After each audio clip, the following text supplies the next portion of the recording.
ఓం గురు జయ గురు జయ జయ గురు ఓం ఓం గురు జయ గురు జయ జయ గురు ఓం ఓం గురు జయ గురు జయ జయ గురు ఓం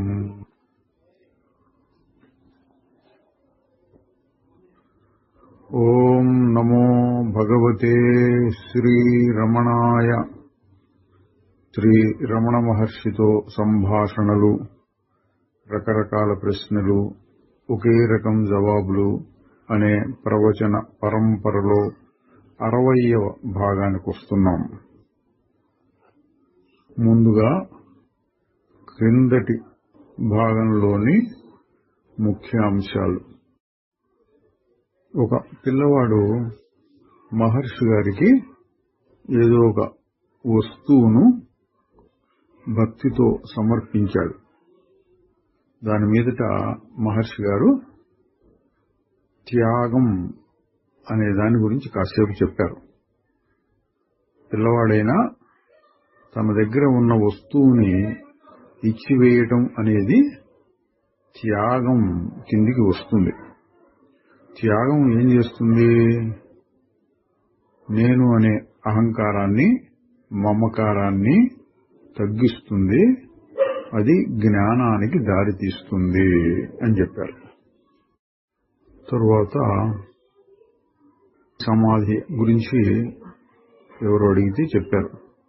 అన్ని వ్యవహారాలు జరుగుతూ ఉన్నా తాను నిశ్చలంగా ఉండవచ్చును. అదే సమాధి. ఏకాంతంలో కూర్చొని మనస్సుని ఆపి అది సమాధి అనుకోనక్కర్లేదు అన్నారు. అంటే అన్ని పనులు చేస్తూ ఉన్నా రాగద్వేషములు లేకుండా చేయగలిగితే మనస్సు నిశ్చలంగా ఉన్నట్లేను. ఈ లోకంలో ఎంతమంది ఉన్నా అందరికీ సమానమైన పేరు నేను. చివరకు ఈశ్వరుడు కూడా ఏదైనా చెప్పవలసి వస్తే నేను అన్న మాటనే వాడతారు. ఆ నేనుగా ఉండటం అంటే పైన వచ్చే చలనాలను పట్టించుకోకుండా అందరిలోనూ సమానంగా ఉండే నేను అన్న స్థితిని పట్టుకోవడం సమాధి. ఊరక ఉండటం చాలా కష్టంగా ఉంది అని ఎవరో ప్రశ్నిస్తే మహర్షి గారు ఏమన్నారు? ఏది అన్నిటికంటే తేలికో అది కష్టంగా అనిపిస్తున్నది. ఏదైనా చెయ్యాలంటే శ్రమ గాని ఊరక ఉండటానికి ఏముంది? కానీ తిరగటానికి అలవాటు పడ్డ మనస్సు ఆగమంటే అదే కష్టం అనుకుంటుంది అన్నారు. తర్వాత ఎవరో ఆకాశం అన్న దాని ప్రసక్తి తీసుకొచ్చారు. ఆ చర్చలో మహర్షి గారు అన్నారు, భూత ఆకాశం అంటే పంచభూతాల్లో ఒకటి. అన్ని వస్తువులకి అవకాశం అంటే ఖాళీని కల్పించి అవి ఉండటానికి తగి ఉండటం పంచభూతాల్లో ఒకటైన ఆకాశం పని. అందువల్ల దాన్ని భూత ఆకాశము అన్నారు. అయితే ఈ బాహ్య వస్తువులు మాత్రమే కాకుండా బాహ్య వస్తువులను గురించిన ఆలోచనలు, భావాలు, రాగద్వేషాలు, ఇవి కాకుండా తనలో తాను కల్పించుకున్నటువంటి ఎన్నో ఇతర విషయాలు, ఇదంతా కలిపి మనో ఆకాశము లేక చిత్త ఆకాశము, చిత్తం అనేటువంటిది కూడా లోపల ఆకాశంలాగా ఉంటే ఎన్నో అందులో వస్తూ పోతూ ఉంటాయి. ఇక మూడవది చిదాకాశము. చైతన్యమే ఆకాశంలాగా ఉంది. అందులో నుంచే ఈ చిత్త ఆకాశము, భూత ఆకాశము అన్నీ కూడా రావాలి. అంటే ఏమీ లేకుండా ఊరక ఉండేటటువంటి స్థితి చిదాకాశం. అంటే అందులో నుంచి మొట్టమొదటిగా అహంకారము, మనస్సు వచ్చి చిత్త ఆకాశంగా మారుతాయి. తరువాత ఆ చిత్త ఆకాశంలో భాగంగా బయట ఏదో ఒక భూత ఆకాశం ఉన్నట్లు అనిపిస్తుంది అన్నారు. తరువాత మనము ఈ ఆకాశాలను గురించి ధ్యాన సమయంలో ఊహిస్తూ కల్పించుకుంటూ కూర్చోవాలా అన్నాడు. మహర్షి గారు అన్నారు, ఊహించటమా ఎందుకు?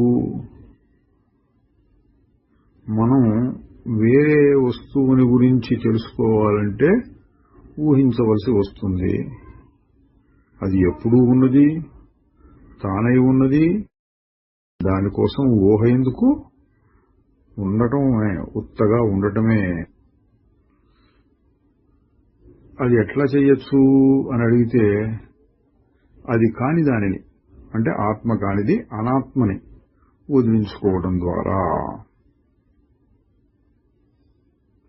ఇవన్నీ ఇప్పుడు బాగానే ఉన్నాయి, కానీ త్వరలోనే మర్చిపోతున్నాం కదా. అంటే మర్చిపోతున్నాను అని తెలుసుకోవటానికి కూడా నీకు ఒక జ్ఞానం ఉండాలి. అదేమిటో చూడు అన్నారు. ఓం నమో భగవతే శ్రీరమణాయ. ఇప్పుడు 60వ భాగంలోనికి వస్తున్నాం. 1938 డిసెంబర్ 13 సంభాషణ 590. ఇద్దరు పాశ్చాత్య మహిళలు, స్విట్జర్లాండ్, ఫ్రాన్స్ నుంచి వచ్చిన వారు మహర్షి గారిని కలిశారు. వారిలో ఒకరు చాలా ప్రశ్నలు వేశారు. వాటిల్లో ముఖ్యమైనది ఏంటంటే, జీవుడు బ్రహ్మము ఒకటే అంటారు కదా, దీన్ని మనం మహావాక్యం అంటామండి. జీవుడు అజ్ఞానంలో ఉన్నాడు అని కూడా చెప్తూ ఉంటారు. మరైతే బ్రహ్మము కూడా అజ్ఞానంలో ఉన్నట్టేనా అన్నారు. మహర్షి గారి సమాధానం, ఒకవేళ ఆ బ్రహ్మకే గనక అజ్ఞానం ఉంటే, ఆయన అజ్ఞానాన్ని నివృత్తి చేసుకోవాలనుకుంటే అప్పుడు ఆయన ఈ ప్రశ్నను అడగచ్చు అన్నారు. ఇది మహర్షి గారు తన పద్ధతిలో చెప్పిన సమాధానం. ఇందులో ఉన్న మెలిక ఏంటంటే, ఆ ప్రశ్న చాలా కష్టమైంది ఏనండి, ఆ సమాధానం చెప్పడం. జీవుడు బ్రహ్మం ఒకటైతే ఇంకా అజ్ఞానం ఎవరికి అని చాలా మంది అడుగుతూ ఉంటారు. ఇక్కడున్న కష్టం ఏంటంటే స్థాయి భేదం. నేను జీవుణ్ణి, నేను జనన మరణములు గలవాణ్ణి, నేను జరా రోగములతో బాధపడుతున్నాను, ఈ విధంగా చెప్పేటటువంటి వాడు జీవుడు, అజ్ఞానంలో ఉన్నాడు. వాడికి నువ్వెవరు తెలుసుకో అని ఇట్లా క్రమంగా బోధ చేసి తన స్వరూపాన్ని తాను తెలుసుకునేటట్లు చేస్తే ఆ స్థితిలో జీవుడు బ్రహ్మం ఒకటి. అంటే ఇప్పటిదాకా బాధపడుతూ ఉండినటువంటి ఆ ముముక్షువు లేక సాధకుడు లేక దుఃఖాన్ని నుంచి తప్పించుకోగలిగిన వాడు, నేను బ్రహ్మమే, నా స్వరూపం నిశ్చలమైన చైతన్యమే అని తెలుసుకున్నప్పుడు జీవుడు లేడు, బ్రహ్మం ఉంటాడు. ఆ స్థితిలో ఎవరైనా అడిగారనుకోండి, నీకు అజ్ఞానం ఉన్నదా అని ఆ బ్రహ్మంతో అడిగేదాన్ని అనుకుందాం, ఊరికి ఊహ. అప్పుడు బ్రహ్మం ఏం చెప్తాడు? అజ్ఞానం ఏమిటి అంటాడు. అదనమాట మహర్షి గారు చెప్పిన సమాధానం. జీవుడు అజ్ఞానంలో ఉన్నాడు, బాధపడుతున్నాడు, కాబట్టి వాడికి మనం బోధ చేయాలి, వాడికి జీవుడు బ్రహ్మమే అని చెప్పడం ఎంత ఉంటుంది. ఒకసారి ఆ స్థితికి వచ్చినాక చెప్పక్కర్లేదు.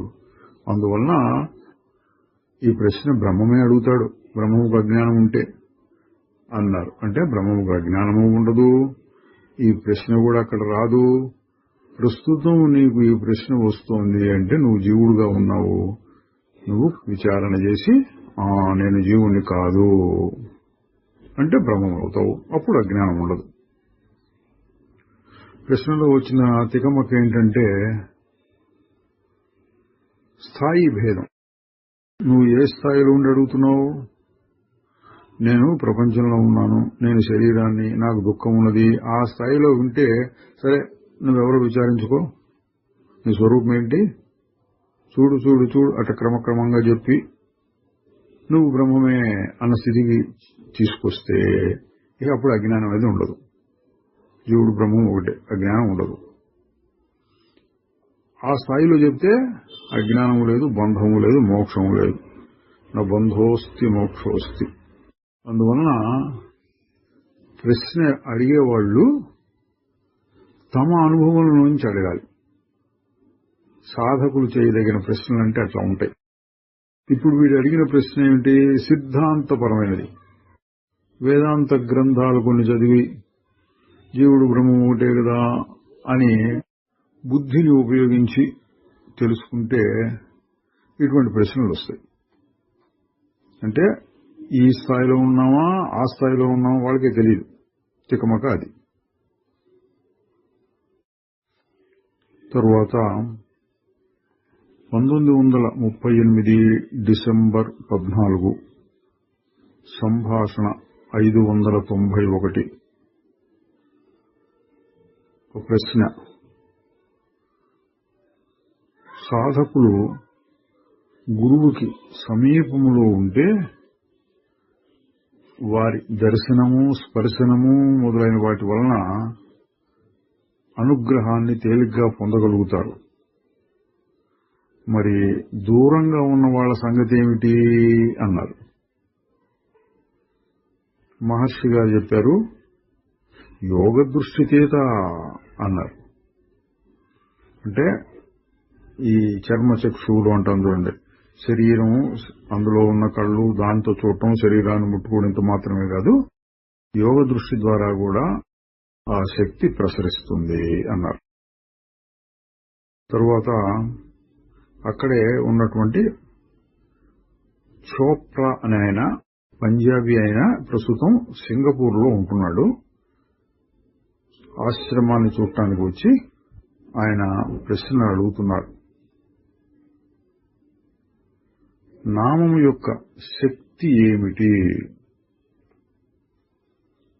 ఈ నామం అనేటువంటిది పంజాబ్ లో ఎక్కువగా ఉంటుందండి. సిక్కు మతంలో కూడా నామం అనే దానికి బాగా ప్రాచుర్యం ఉన్నది. అది కాకుండా మన హిందువుల్లో కూడా నామం, నామజపం, నామ సంకీర్తనం అనే వాటికి చాలా ప్రాముఖ్యం ఉంది. చరిత్రను చూస్తే వేదకాలంలో ఎక్కువగా ఈ హోమాలు, యజ్ఞాలు, తర్పణాలు ఇట్లాంటివేవో ఉండేవిట. తరువాత కర్మ, స్వకర్మ ద్వారా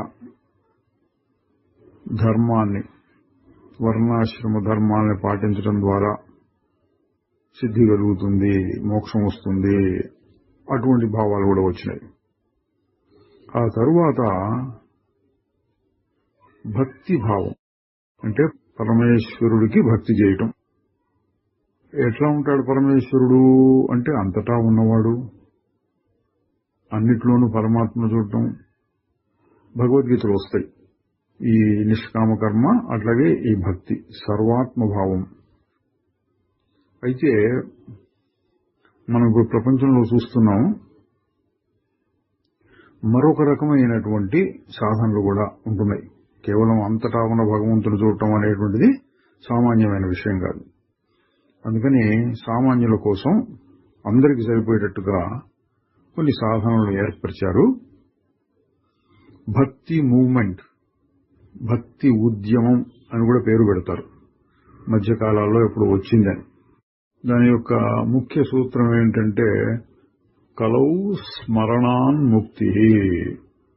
ఈ కలియుగంలో స్మరణము వలన అంటే నామస్మరణ, భగవంతుని స్మరించడం వలన ముక్తి వస్తుంది. అంటే ఒకప్పుడు యజ్ఞయాగాదుల ద్వారాను, తపస్సుల ద్వారా, దానముల ద్వారా వాళ్ళేవో సాధించేవాళ్ళు. తర్వాత నీ ధర్మాన్ని నువ్వు చేయి, ఆ విధంగా కొన్ని వచ్చినాయి. తర్వాత సర్వాత్మభావం కుదరక దేవుణ్ణి ఒక ఫలానా ఆకారంలో, ఫలానా రూపంలో, ఫలానా నామంలో భజించడం అనేది కూడా వచ్చింది. అందులో కూడా మళ్ళీ పూజలు, ప్రదక్షిణాలు చేయడం, స్తోత్రాలు మొదలైనవి చదువుకోవడం, తీర్థయాత్రలు చేస్తూ ఉండటం, ఇటువంటి పద్ధతులు కూడా వచ్చినాయి. వాళ్ళన్నిట్లోనూ ఒక ముఖ్యమైనది ఈ నామము, నామ సంకీర్తనము. అంటే ఏ ఇతర నియమములు, నిష్ఠలు ఇవన్నీ లేకపోయినా భగవన్నామాన్ని ఉచ్చరిస్తూ ఉండు. చాలా మంది చేస్తూ ఉంటారండి. తమలో తాము ఏదో రామానో, శివానో, నారాయణానో ఏదేదో అనుకుంటూ ఉంటారు. ఇక వేరే నియమ నిష్ఠలు పొద్దున్న లేవాలని, లేదా మడిగట్టుకోవాలని, లేదా ఆసనాలు వేయాలని, ఫలానా రకం ఆసనం మీద కూర్చొని ఏకాంతంలో చేయాలని ఇవన్నీ కూడా ఏం లేవు. ఏ పని చేస్తున్నా సరే నామం సంకీర్తన చేసుకుంటూ ఉండు. లోపల చేసుకుంటూ ఉంటారు. పెద్దగా గొంతెత్తి కూడా పాడుకుంటూ ఉంటారు. ఇంకా ఉత్సాహం కోసం నలుగురు కలిసి కూడా సమిష్టి మీద నామ సంకీర్తనం చేస్తూ ఉంటారు. ఇంకా ఎక్కువ హుషారు కోసం సంగీత వాద్యాలు, రకరకాల వాద్యాలు పెట్టుకుని భగవన్నామాన్ని పెద్దగా గొంతెత్తు పాడుతూ ఉత్సాహంగా సంకీర్తనం చేస్తూ ఉంటారు. ఇవన్నీ కూడా పెద్దలు అంగీకరించారు. ఎందుకని? కలౌ స్మరణాన్ముక్తి. నియమనిష్టలతో తపస్సులు మొదలైనవి చేయగలిగినటువంటి కాలం కాదు కాబట్టి ఇది కుదురుతుంది. కాబట్టి ఏ పరిస్థితుల్లో ఉన్నా సరే నామాన్ని విడవకుండా లోపల చేసుకో, బయటకు కూడా అనుకోవచ్చు, తప్పులేదు అని బాగా ప్రచారం చేశారు. దాన్నే భక్తి ఉద్యమము అని పేరు చెబుతూ ఉంటారు. ఇప్పుడు ఈయన అడిగిన ప్రశ్న దానికి సంబంధించిందండి. నామము యొక్క ప్రయోజనము, శక్తి, సామర్థ్యాలు ఎటువంటివి? భగవాన్ గారు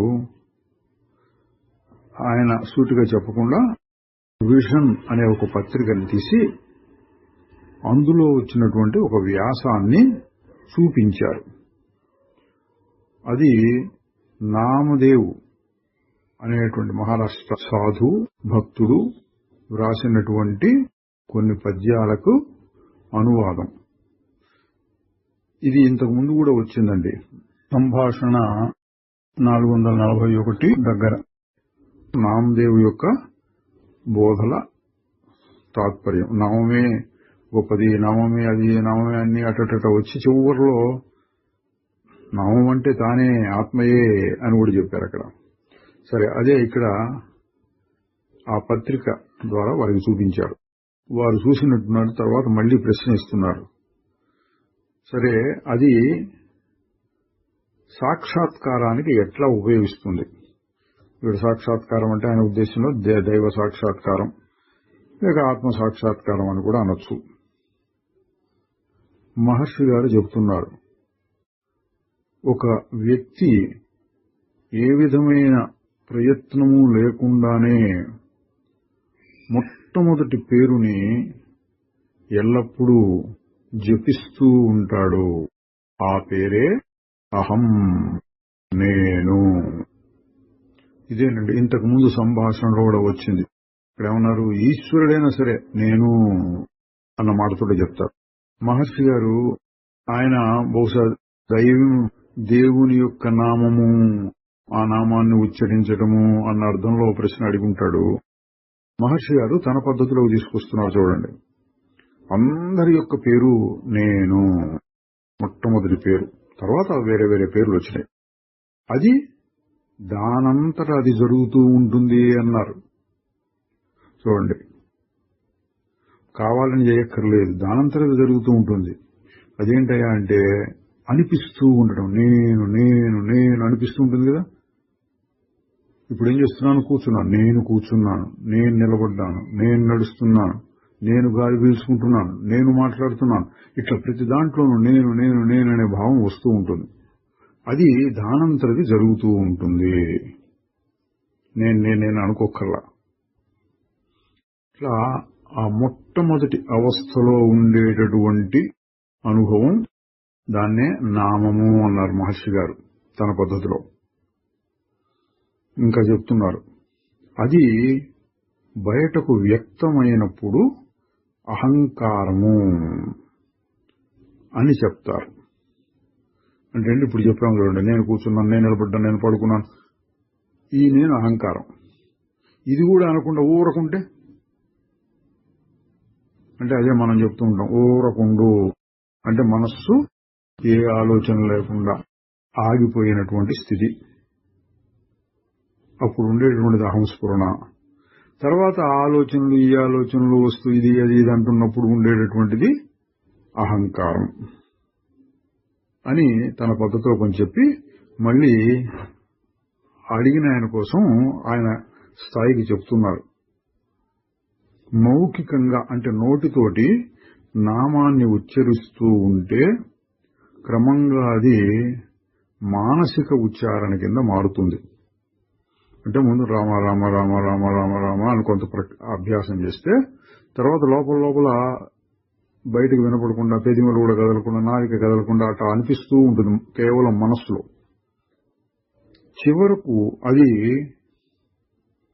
శాశ్వతమైన ఒక స్పందనగా మిగులుతుంది. అంటే అలవాటు అయ్యి అయ్యి అయ్యి అయ్యి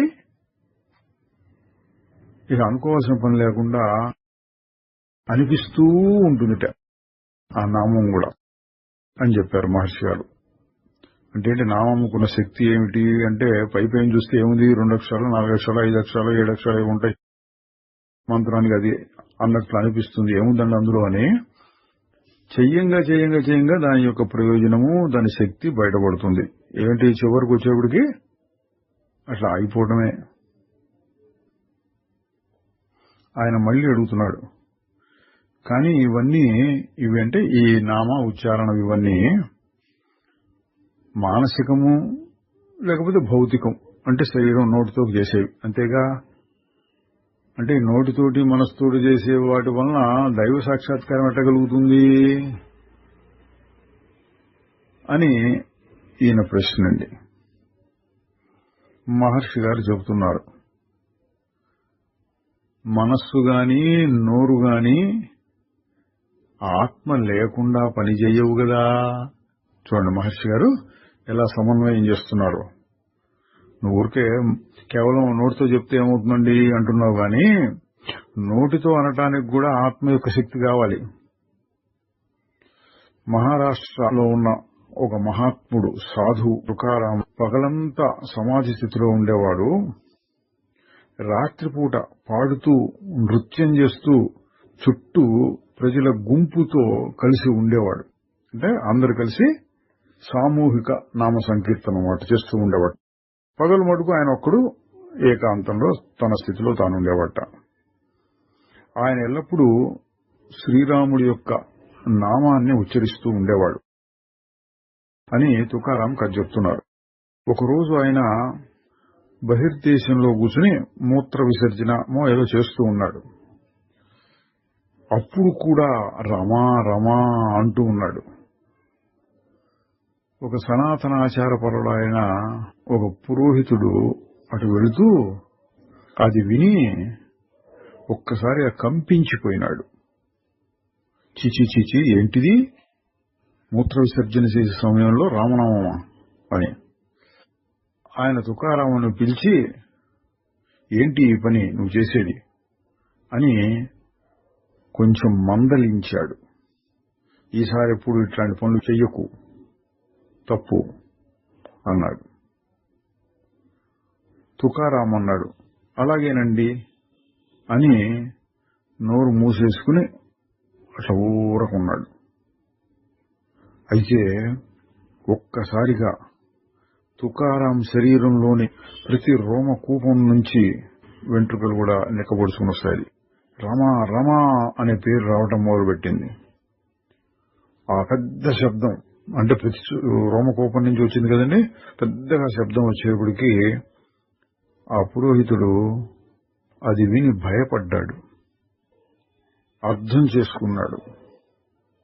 అప్పుడు తుకారాముని వినయంతో ప్రార్థించి చెప్పాడు, నియమనిష్టలన్నీ సామాన్య ప్రజల కోసమే, మీ వంటి సాధువుల కోసం కాదు అన్నాడు. అని మహర్షి గారి కథ ఎందుకు చెప్పారు? ఆయన అడిగిన దానికి. భౌతికంగా ఉచ్చరిస్తే దేవుడు కనపడతాడా అంటే అటు చెయ్యంగా వస్తుంది. చేయటంలో తప్పు లేదు, మంచిదే చేస్తూ ఉండు చేయాలనిపించిన వాళ్ళకి. అంటే మహర్షి గారు ప్రతి వాళ్ళని పట్టుకుని భగవన్నామం ఉచ్చరిస్తూ ఉండు అని చెప్పట్లా. గారు ఎక్కువగా చెప్పేది ఏంటి మనకు తెలిసిందే, నేనెవరు విచారణ చేయమని. కానీ ఈయన ప్రత్యేకంగా అడుగుతున్నాడు కదా నామం యొక్క ప్రయోజనం ఏంటి అని, అందుకని చెప్తున్నారు అన్నమాట. తర్వాత ఆయన ఇంకొక ప్రశ్న ఇస్తున్నాడు. అంటే సిద్ధాంతపరమైన ప్రశ్నలు అవి చదివి వచ్చిన వాళ్ళు అడిగే ప్రశ్నలాగా ఉన్నాయి. శ్రీరామకృష్ణ పరమహంస గారి జీవితంలో ఉన్నది, ఆయన కాళీమాతని ఉపాసన చేస్తూ ఉన్న సమయంలో ఆ విగ్రహంలో జీవం వచ్చినట్టుగా ఆయనకు గోచరించింది. అది నిజం అవుతుందా అన్నారు. అంటే ఏంటండి, విగ్రహం ఎట్లా ఆకారం పొందుతుంది? విగ్రహంలో జీవం మనిషిలాగా అది కదలటమో మాట్లాడటం ఎట్లా చేస్తుంది అని ఆశ్చర్యం అన్నమాట అండి. మహర్షి గారు ఏం చెప్తున్నారు, ఆ విగ్రహంలో తోచిన జీవం శ్రీరామకృష్ణుల వారికి మాత్రమే కనపడింది, అందరికీ కాదు. ఆ శక్తి ఆయనలో నుంచే వచ్చింది. ఆయన ప్రాణశక్తియే ఆ విధంగా వ్యక్తమై బయటకు వచ్చి ఆ విగ్రహంలో అది దూరినట్లుగా అయి ఈయన మనస్సును కూడా దాని మీదకి లాగేసింది. ఒకవేళ ఆ విగ్రహం నిజంగా జీవాన్ని ధరించినట్లయితే అది అందరికీ కనపడి ఉండేది కదా. అసలు యథార్థమైన విషయం ఏంటంటే ప్రతి వస్తువు జీవంతో నిండి ఉన్నదే. చూడండి, వేదాంతం ప్రతి వస్తువు జీవంతో నిండి ఉన్నదే. సర్వం కల్విదం బ్రహ్మ వాసుదేవ సర్వమిది, అంతా పరమాత్మయే అంటున్నప్పుడు ప్రతి అణువులోనూ పరమాత్మ ఉన్నాడు అంటే ప్రతి అణువులోనూ జీవం ఉన్నది. ఆ దృష్టితో చెప్పు, అంతటా జీవం ఉన్నది. అదే సత్యం. చాలా మంది భక్తులకు ఆ విధమైనటువంటి అంటే రామకృష్ణుల వారికి కలిగినటువంటి అనుభవాలు కలిగినాయి. అంటే దానికి కాదనటానికి లేదు అన్నారు. అందరికీ కనపడి ఉండకపోవచ్చు, కానీ వారి భావన బలం వలన వారు చేసినటువంటి తీవ్రమైన ఏకాగ్ర ఉపాసనల వలన వాళ్ళ కొంతమందికి అటువంటి దర్శనములు కలిగినాయి అన్నారు. ఈయన మంచి హేతువాదిలాగా ఉన్నాడు. దాన్ని వెంటనే అంగీకరించకుండా ఒక రాతి యందు జీవం ఎలా ఉండగలుగుతుంది? అది అచేతనం కదా, దాన్ని తెలుసుకునే శక్తి ఉండదు కదా ఒక రాయి విగ్రహం. మహర్షి గారు ఇందాక చెప్పిన మాట మళ్లీ చెప్తున్నారు. ఈ విశ్వమంతా జీవంతో నిండియే ఉన్నది. రాయి అచేతనము అని నీవు అంటున్నావు. అది అనటానికి నువ్వు అచేతనత్వాన్ని గురించి మాట్లాడటానికి నీ ఆత్మ చైతన్యం ఉండాలి కదా. ఒక చీకటి గదిలో ఉన్న వస్తువుని చూడాలంటే ఒక మనిషి ఒక దీపాన్ని తీసుకుని వెళతాడు. ఆ దీపం ఏం చేస్తుంది? ఆ వస్తువు అక్కడ ఉన్నదా లేదా అని చూపించడానికి సహాయం చేస్తుంది. అదేవిధంగా చైతన్యం అనేది కావాలి. దేనికి? ఒక వస్తువు చైతన్యమా లేక అచేతనమా అని తెలుసుకోవడానికి ఒక చైతన్యం కావాలి. చూడండి, రాయిలో చైతన్యం లేదు అంటున్నావు, కానీ ఆ విషయం తెలుసుకోవడానికి నీలో చైతన్యం ఉండాలి. అదే ఒక మనిషి చీకటి గదిలో ఉంటే తనను తాను తెలుసుకోవడానికి ఒక దీపాన్ని కోరడు కదా. అతని పేరు పెట్టి పిలిస్తే వెంటనే పలుకుతాడు. నేనున్నానని తెలుసుకోవడానికి అతడు దీపాన్ని ఉపయోగించడం లేదు. కాబట్టి చైతన్యం స్వయం ప్రకాశము అంటే తనను తాను తెలుసుకుంటుంది, ఏ ఇతర వస్తువు యొక్క సహాయం అవసరం లేకుండా అన్నారు. నీవు నిద్దట్లో అచేతనంగా ఉన్నాను అని, మెలకువలో పూర్తి జ్ఞానం చైతన్యంతో ఉన్నానని చెప్తున్నావు. ఇందులో ఏది నిజం అంటే రెండిట్లోనూ నువ్వే ఉన్నావుగా. గాఢ నిద్రలో ఉన్నది నిజమా, మెలకువలో ఉన్నది నిజమా? యథార్థం సత్యం అయినది ఎప్పుడూ నిరంతరంగా మారకుండా ఉండాలి. అందువలన అచేతన స్థితి గాని ఈ దేహ చైతన్యం గాని రెండు యథార్థాలు కావు. నీ యొక్క ఉనికిని ఎల్లప్పుడూ ఉంటుంది అని నువ్వు అంగీకరిస్తావు. అంటే ఏంటంటే నిద్దట్లో కూడా నేనున్నాను, ఉండాలి కదా అని నువ్వు అంగీకరిస్తున్నావు. ఇది మహర్షి గారు ఎప్పుడు చెప్పేటువంటి యుక్తి. కనుక ఆ శుద్ధమైన ఉనికియే యథార్థమైన సత్యము. శుద్ధమైన ఉనికి ఊరక ఉండటం. గాఢ నిద్రలోనూ ఉంది, ఇప్పుడు ఉంది. ఏముందంటే ఉన్నది. ఎట తెలుస్తుంది అంటే ఆగి చూడు. బాగా ఆగారనుకోండి, గాఢ నిద్రలో ఎంతగా ఆగిందో అంతగా ఆగిపోయి చూస్తే అది ఉనికి, శుద్ధమైన ఉనికి. మహర్షి గారు ఇట్లా తీసుకొస్తున్నారు యుక్తిని. తక్కిన జ్ఞానాలు చైతన్యాలన్నీ దానితో కలిసి అనిపించేవి మాత్రమే. ఆ ఉనికియే చైతన్యం కూడాను. అందువలనే నేను ఉన్నాను అన్న భావం కలుగుతోంది.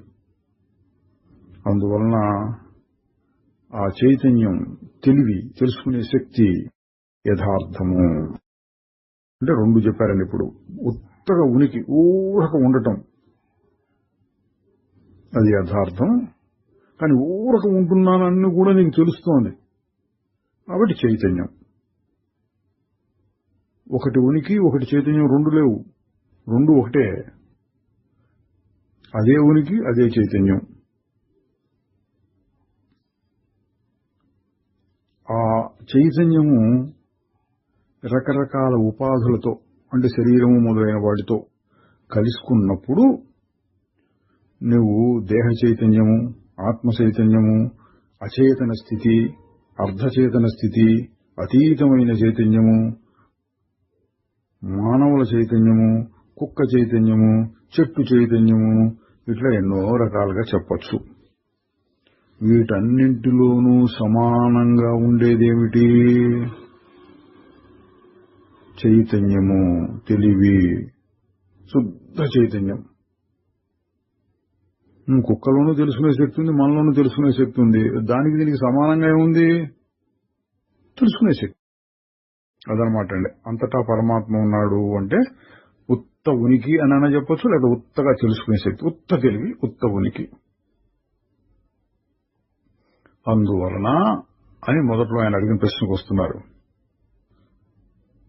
రాయి కూడా నీవు నిద్దట్లో ఉన్నట్లు అచేతన స్థితిలో ఉండవచ్చు, కానీ నిజానికి దానికి కూడా ఆధారమైన చైతన్యం లేకుండా ఏ వస్తువు ఉండదు. నిద్దట్లో నువ్వు అచేతనంగా అంటే ఏం తెలియకుండా ఉన్నావు, కానీ చైతన్యం ఉన్నట్టే, ఉనికి ఉన్నట్టే. అట్లాగే రాయిలో కూడా నువ్వు నిద్దట్లో ఏమీ తెలుసుకోకుండా ఉన్నట్లుగా రాయిలో చైతన్యం ఉన్నది. అంత మాత్రం చేత ఆ తెలివి తెలుసుకోలేకుండా ఉన్న స్థితికి మూలమైన చైతన్యం లేదు అంటానికి వీల్లేదు. అదండి మాస్టర్ గారు అట్ట చెప్పి చాలా అతీతమైనటువంటి బోధ. అంతటా ఉన్నటువంటి పరమాత్మ ఎట్లా ఉంటాడు? కుక్కలోనూ చైతన్యం, చెట్టులోనూ చైతన్యం, నీలోనూ చైతన్యం, తెలుసుకునే శక్తి రాయిలో కూడా ఉంది. రాయిలో ఎట్లా ఉంటుందంటే నువ్వు నిద్రపోయినప్పుడు ఎట్లా ఉంటుందో అట్లా. అంటే రాయి మహాసుషుప్తిలో ఉంది అని అనుకోవచ్చు మనం చెప్పుకోవడానికి.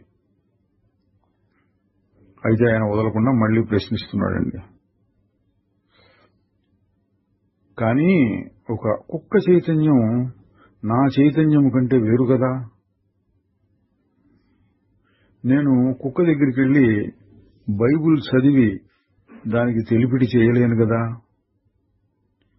అట్లాగే ఆ చెట్టు కదలలేదు, నేను కదలగలుగుతున్నాను కదా అని సామాన్యమైన లౌకికమైనటువంటి ప్రశ్న వేశాడండి మహర్షి గారు. చాలా పై స్థాయిలో ఆధారభూతమైనటువంటి ఉనికి, ఆధారభూతమైన శుద్ధ చైతన్యం గురించి చెప్తే ఈయన అతి సామాన్యమైనటువంటి కుక్కలో చైతన్యం వేరు, నేల చైతన్యం వేరు, నేను పుస్తకం చదవగలను, అది చదవలేదు, నేను చదివి చెప్పినా అర్థం చేసుకోలేదు, చెట్టు నడవలేదు, ఇట్లాంటివేవో అడుగుతున్నాడు.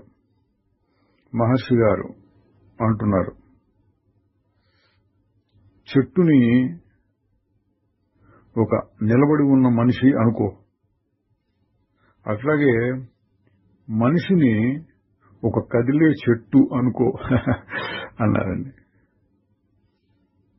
ఇంకా మహర్షి గారు చెప్పబోతుంటే అక్కడే ఉన్నటువంటి ఒక అమెరికా నుంచి వచ్చిన పెద్ద మనిషి అక్కడితో ఆపి ఆయన వేరే ఏదో మొదలు పెట్టాడు. మహర్షి గారు ఇంకా తర్వాత చెప్పలేదు. అంటే ఏంటి? మనిషి కూడా చెట్టు లాంటి వాడే లోపల ఉన్న చైతన్యం దృష్టితో చెప్పినప్పుడు. కదులుతున్న చెట్టు అనుకోపోని కావాలంటే అదేమో కదలకుండా ఉన్న మనిషి అనుకో అన్నారు. అంటే ఎప్పుడు కుదురుతుంది ఇది? ఇందాక పైనుంచి చెప్పుకుంటూ వచ్చిందే, కొత్తదేం కాదు. ఉనికి లేక చైతన్యం దాన్ని చూడాలి. అక్కడ ఇక్కడ సమానంగా ఉన్నది అది. మనం ఇంకొక ఉదాహరణతో చెప్పుకుందాం. తెర మీద బొమ్మలు, సినిమా లేక టీవీ. ఒక బొమ్మలో 10 మంది మనుషులు ఉన్నారు. వాళ్ళందరూ ఎక్కడున్నారు? ఒక పార్కులో కూర్చుని ఉన్నారు. అక్కడ 10, 15, 20 చెట్లు ఉన్నాయి, కింద గడ్డి కూడా ఉంది. అక్కడ కూర్చుని వాళ్ళు ఏదో మాట్లాడుకుంటున్నారు, లేక ఏదో విందు భోజనాలు చేస్తున్నారు అనుకోండి. ఇదంతా ఎక్కడుంది? తెర మీద బొమ్మలు. ఇందులో ఏది తెర, ఏది తెర కాదు? చెట్లు కూడా తెరే. తెరే చెట్టులాగా దోచింది, ఆ తెరే మనుషులాగా దోచింది. కాదు మనుషులు చైతన్యం గలవాళ్ళండి అంటే చైతన్యం గలవాడు అనిపించడం కూడా తెర మీదే. అట్లాగనమాట అండి. చెట్టులోనూ మనిషిలోనూ కుక్కలోనూ అన్నిటిలోనూ ఒక ఉనికి చైతన్యం అంటే సత్ చిత్ సమానంగా ఉన్నది. పైకి ఇది కదులుతోంది, ఇది కదలట్లేదు, ఇది చదువుతోంది, ఇది చదవట్లేదు, దీనికి తెలివితేటలు, దీనికి తెలివితేటలు లేవు, ఇదేమో జడంగా పడింది రాయి, ఇట్లా చెప్పడానికే గాని ఇవన్నీ కూడా తెలివి అనేటటువంటి తెర మీద ఉన్నాయి. తెలివి అనేటటువంటి తెర మీద. పూర్వం ఈ సినిమా, టీవీ ఉదాహరణ లేని రోజుల్లో అద్దం ఉదాహరణ చెప్పేవాళ్ళు. అద్దంలో పెద్ద విశ్వమే, విశ్వం దర్పణ దృశ్యమాన నగరీ తుల్యం అంటాడు. అద్దంలో పెద్ద విశ్వం పడింది అనుకోండి, బొమ్మలు, ప్రతిబింబాలు, అంతా అద్దమే అనాల్సి వస్తుంది. అద్దం కంటే వేలుగా ఏది లేదు, ప్రతిబింబం లేదు. ఆ దృష్టితో చెప్పారన్నమాట అండి. చెట్టు మనిషి రెండో ఒకటేనయ్యా అన్నారు. తరువాత సంభాషణ 592. ఆ పంజాబీ పెద్ద మనిషే భ్రమరకీట న్యాయం అనే దాని గురించి ప్రస్తావించాడు. అంటే భ్రమరం అంటే తుమ్మెద ఏవో కొన్ని పురుగుల్ని తీసుకొచ్చి తన గూట్లో పెట్టి దాని చుట్టూ సపు చేస్తూ తిరుగుతూ ఉంటే ఆ గుడ్లు తుమ్మెదలాగా మారతాయి అని చెప్తుంటారు. ఒక పోలిక. అంటే గురువు ఒక శిష్యుని పట్టుకొని నీవు ఆత్మవు బ్రహ్మవు, ఆత్మవు బ్రహ్మవు ఇట్లా చెప్తూ ఉండగా ఆ శిష్యుడు ఆ స్థితికి వస్తాడు అన్నట్లుగా ఈ ఉదాహరణ చెప్తూ ఉంటారు. ఈ పంజాబీ ఆయన దాని గురించి అడిగాడు. ఆ సందర్భంలో మహర్షి గారు కొన్ని పాత సంఘటనలని జ్ఞాపకం చేసుకున్నారు. సాధారణంగా ఇట్లాంటివన్నీ చెప్పరు మహర్షి గారు. ఎందుకండి ఇవన్నీ, నేను అంటే ఎవరో తెలుసుకుంటూ చాలు కదా అన్నట్లుగా చెప్తుంటారు ఎక్కువ మందికి. ఇప్పుడు ఎందుకునో నేను కూడా రకరకాల ప్రశ్నలు అడిగారు, వాటన్నిటికీ ఓపికగా సమాధానం చెప్పి ఇక్కడ కూడా తన పాత జ్ఞాపకాలను కొన్నింటిని చెప్పారు. నేను అది ఆ గుహల్లో ఉన్నప్పుడు లేదా ఫలానా చోటు ఉన్నప్పుడు ఎన్నో పురుగులు వచ్చి గూళ్లను పెట్టి దానిపైన మట్టి అది కప్పి అక్కడ చప్పుళ్ళు చేస్తుండేవి. కొంతకాలానికి పురుగులు బయటపడేవి, రెక్కలు చెగిరిపోతుండేవి. ఇట్లాంటివన్నీ చెప్పారు. మనం ఇప్పుడు ఆ వివరాలని చూడటం లేదు.